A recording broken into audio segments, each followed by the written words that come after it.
Welcome back to my channel let's study about drugs में। तो कैसे हैं आप सभी लोग। आई होप आप सभी बहुत अच्छे होंगे।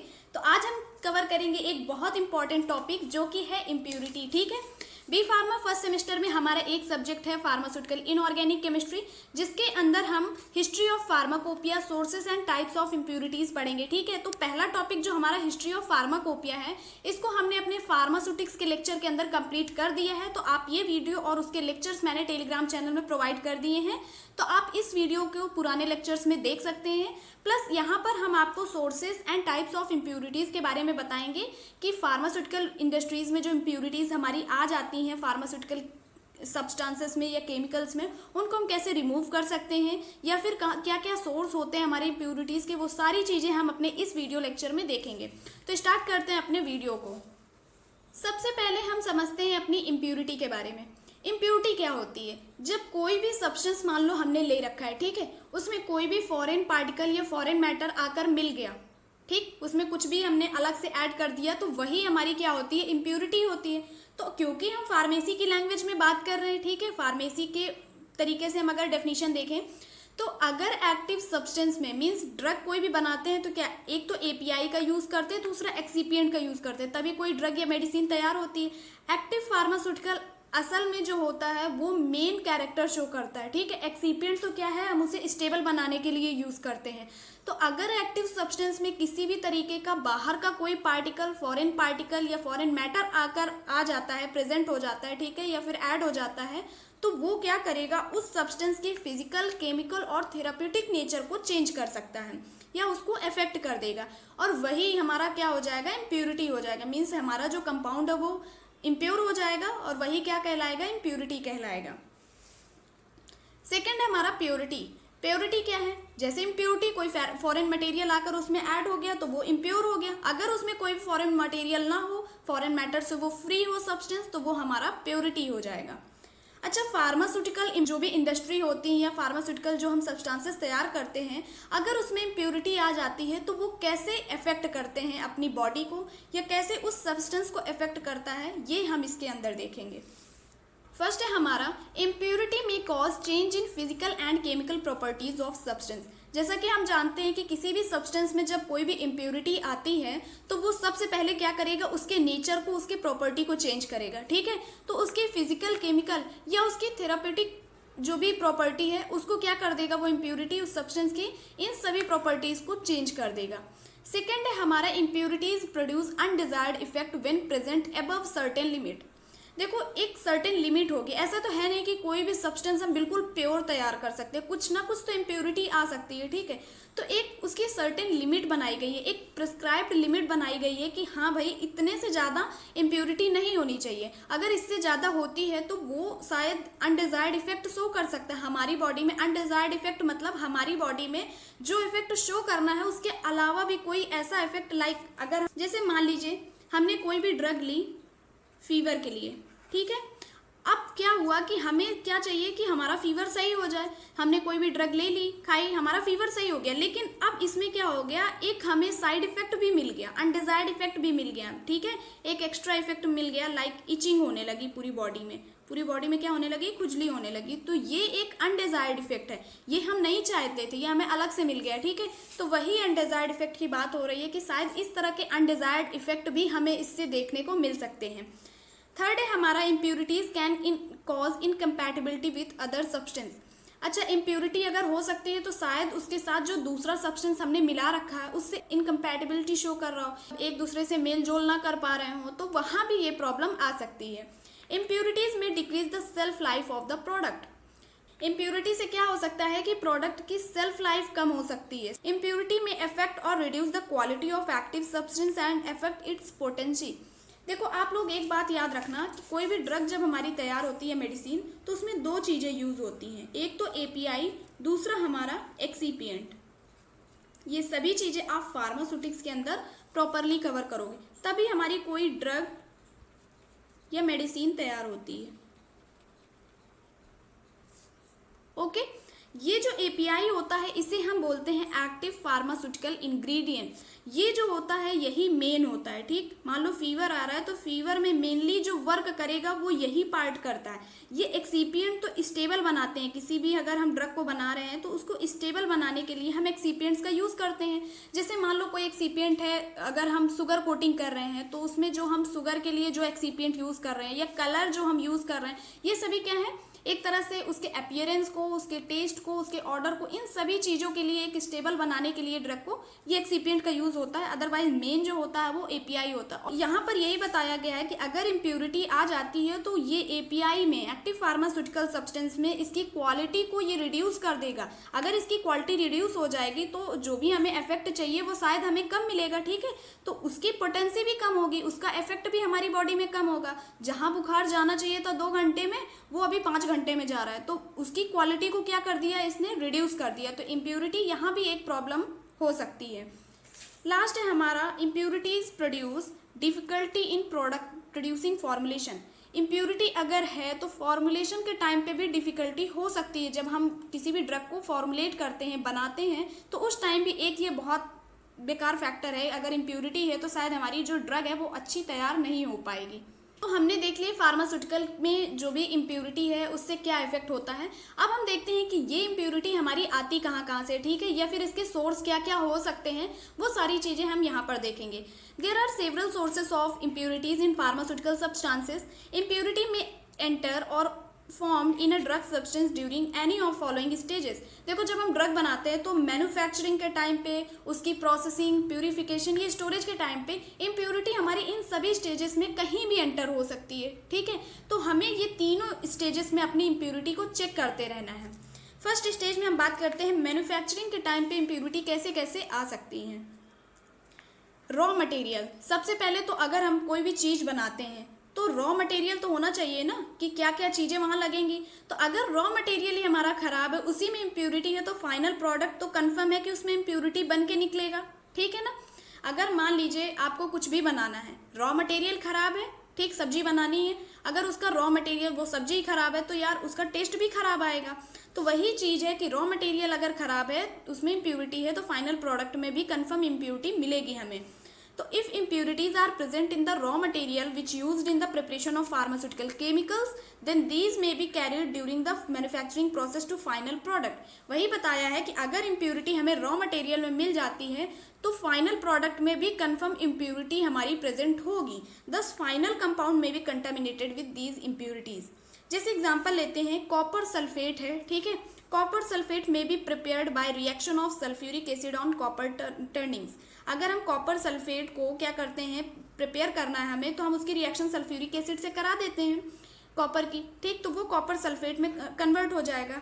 अब यही जो कॉपर टर्निंग है, इसमें मान लीजिए ये कॉपर है जो, इसमें कुछ आयरन और आर्सेनिक का पार्ट भी होगा, ठीक है, तो वही एज अ इम्प्योरिटी यहाँ पर हो जाता है। तो हमें यहाँ पर किसको, आयरन और आर्सेनिक को एज ए इम्प्योरिटी यहाँ पर थोड़ा सा हटाना होगा या कम करना होगा, तो हमारा जो फाइनल प्रोडक्ट हमें कॉपर सल्फेट मिलेगा वो क्या मिलेगा, अच्छा मिलेगा। सेकंड है हमारा reagent used in manufacturing process. जो भी हम मैन्युफैक्चरिंग प्रोसेस के टाइम पे रिएजेंट्स यूज़ करते हैं, ठीक, तो उनमें भी चांसेस हो सकती है कि इम्प्योरिटी प्रेजेंट हो। During the preparation of pharmaceutical, जब हम किसी भी ड्रग को बनाते हैं, किसी भी फार्मास्यूटिकल प्रिपरेशन को तैयार करते हैं, तो some of the reagents are used which contain impurity. तो कुछ ऐसे रिएजेंट हम यूज़ करेंगे वहाँ पर, तो शायद उसमें इम्प्योरिटी हो सकती है। If these reagents are not removed by washing from the product, they may enter into the final product. तो अगर हम उन रिएजेंट्स की इम्प्योरिटी को वॉश करके या किसी भी तरीके से हटा नहीं रहे हैं, तो फाइनल प्रोडक्ट में भी हमारी इम्प्योरिटी आ सकती है, ठीक है। अगर हम इसका एग्जांपल देखें तो when calcium chloride is react with sodium carbonate, जब हमारा कैल्शियम क्लोराइड सोडियम कार्बोनेट के साथ हमारा क्या होता है, रिएक्ट करता है, तो हमें क्या मिलता है प्रोडक्ट में, कैल्शियम कार्बोनेट मिलता है। और आप जानते हो ना, कैल्शियम जो कार्बोनेट होता है वो पीपीटी के फॉर्म में होता है। तो यही जो प्रेसिपिटेट है कैल्शियम कार्बोनेट का, इसे हम क्या करते हैं, वॉश करते हैं, ताकि इसमें जो भी एक्सेस अमाउंट में सोडियम कार्बोनेट या फिर कुछ भी प्रेजेंट है वो सब क्या हो जाए, बाहर हो जाए, ठीक है। तो वो एज ए इम्प्योरिटी हमारे फाइनल प्रोडक्ट में ना आ सके। अब है हमारा solvent used in manufacturing process. देखो, सॉल्वेंट तो बहुत इंपॉर्टेंट है हमारे किसी भी फार्मास्यूटिकल प्रिपरेशन के लिए सॉल्वेंट अगर नहीं यूज़ कर रहे हैं, तो मान लीजिए लिक्विड बना रहे हैं तो उसमें तो सॉल्वेंट ऑब्वियसली लगेगा, ठीक है, क्योंकि लिक्विड प्रिपरेशन बिना सॉल्वेंट के तो तैयार होने वाली नहीं है। तो water is used as solvent. अच्छा, वाटर को हम यूनिवर्सल सॉल्वेंट भी बोलते हैं क्योंकि ये बहुत चीप होता है और ज़्यादातर जगह में हम जो सॉल्वेंट यूज़ करते हैं, अगर पॉसिबल है तो वो वाटर ही करते हैं। तो हमारी वाटर में क्या है, इम्प्यूरिटीज़ हो सकती हैं। अगर हम टैप वाटर यूज़ कर रहे हैं तो उसमें क्या इम्प्यूरिटी हो सकती है, उसमें chloride, sulphate, bicarbonate, magnesium, calcium, ये सभी क्या होंगे, छोटे छोटे अमाउंट में, स्मॉल अमाउंट में, ट्रेस अमाउंट में ये इम्प्यूरिटीज़ हमारी प्रेजेंट होंगी। अगर इन इम्प्यूरिटीज़ को हमने रहने दिया, ठीक है, हटाया नहीं, तो ये फाइनल प्रोडक्ट में भी आ जाएंगी। तो इसलिए इन इम्प्यूरिटीज़ को हटाने के लिए या तो हम डिस्टिल्ड वाटर का यूज़ करें या डीआयोनाइज्ड वाटर का यूज़ कर सकते हैं, ठीक है। तो ये इम्प्यूरिटी हम इससे करेक्ट कर सकते हैं, डिस्टिल्ड वाटर या डीआयोनाइज्ड वाटर का यूज़ करके। अब हम देखते हैं रिएक्शन वेसल्स। रिएक्शन वेसल्स क्या होती हैं, जब हम कोई भी प्रोडक्ट तैयार कर रहे होते हैं तो वहाँ पर हम वेसल्स वगैरह भी लेते हैं, है ना, जिसमें हम सारा प्रोडक्ट अपना रख रहे हैं, या फिर हम जो भी केमिकल ले रहे हैं वेसल में ले रहे हैं, तो शायद हमने जो पहले बनाया हो और हमने प्रॉपर्ली वॉश ना किया हो उस वेसल को, तो पिछले वाले जो सब्सटेंस है उनकी इम्प्यूरिटी रह गई हो, या फिर इस वाले प्रोडक्ट में भी कुछ इम्प्यूरिटी रह गई हो, या कंटेनर में कोई प्रॉब्लम हो, तो इससे भी हमारी इम्प्यूरिटीज़ आ सकती हैं फाइनल प्रोडक्ट में। तो इसे भी हमें करेक्ट करना होगा, ये देखना होगा, ठीक है।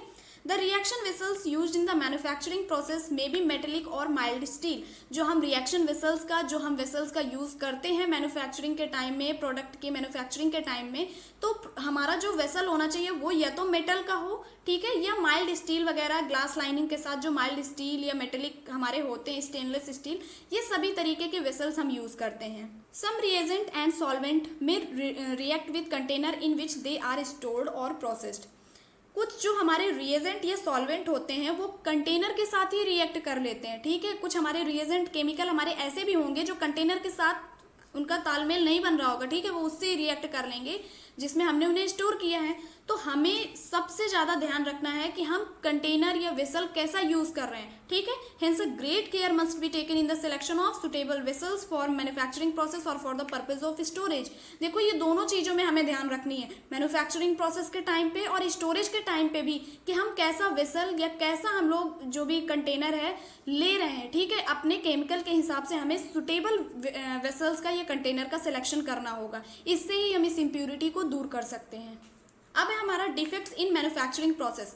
अगर मैन्युफैक्चरिंग प्रोसेस के टाइम पे कोई भी डिफेक्ट आता है, जैसे मान लो हम मैन्युफैक्चरिंग कर रहे हैं, ठीक, तो मिक्सिंग के टाइम पे कोई प्रॉब्लम आ गई या प्रॉपर मिक्सिंग नहीं हो सकी, तो कुछ पार्टिकल्स हमारे ऐसे हो गए जो इम्प्यूरिटी कॉज कर रहे हैं। नॉट मेंटेनिंग प्रॉपर टेम्परेचर, हम प्रॉपर टेम्परेचर नहीं मेंटेन कर रहे हैं, प्रेशर नहीं मेंटेन कर रहे हैं, पीएच नहीं मेंटेन कर रहे हैं, तो ये सब भी एक इम्प्यूरिटीज़ के हमारे रीज़न हो सकते हैं। एग्जाम्पल देखते हैं हम। Calcium chloride is prepared by mixing calcium carbonate to the dilute HCl।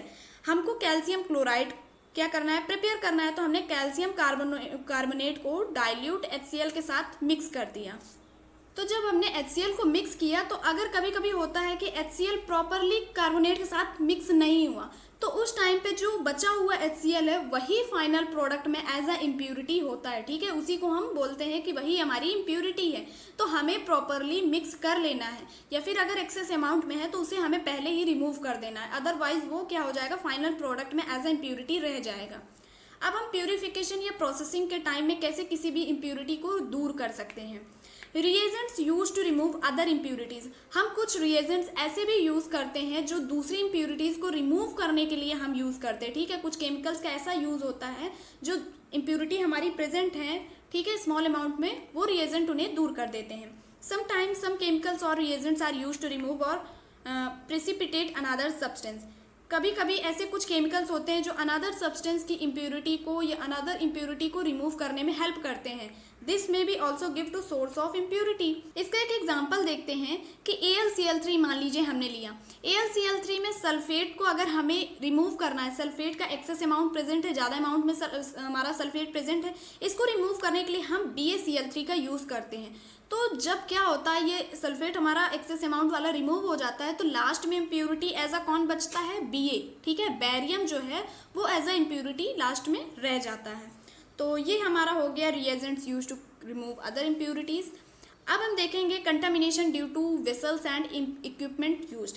ये हम पहले भी देख चुके हैं, ठीक है, कि वेसल्स की वजह से क्या क्या इम्प्योरिटीज़ हमारी हो सकती है, कैसे कंटामिनेशन हो सकते हैं, या इक्विपमेंट हम जो यूज़ कर रहे हैं लाइक मिक्सिंग के लिए जो हम मिक्सर यूज़ कर रहे हैं, फिल्टर्स यूज़ कर रहे हैं, ड्रायर्स यूज़ कर रहे हैं सुखाने के लिए, तो ये सब इक्विपमेंट का साफ़ सुथरा होना या फिर इनमें कोई भी डिफेक्ट ना होना, इससे हम क्या कर सकते हैं, अपने कंटामिनेशन को, अपनी इम्प्योरिटी को बचा सकते हैं। During the purification processes, if the vessels are defective or not properly cleaned and dried, अगर purification process के दौरान कोई भी वेसल डिफेक्टिव है या प्रॉपर साफ नहीं है, ठीक है, या फिर साफ है सूखा नहीं है प्रॉपर, तो उसमें क्या है, मटेरियल चिपक जाएगा, खराब हो सकता है।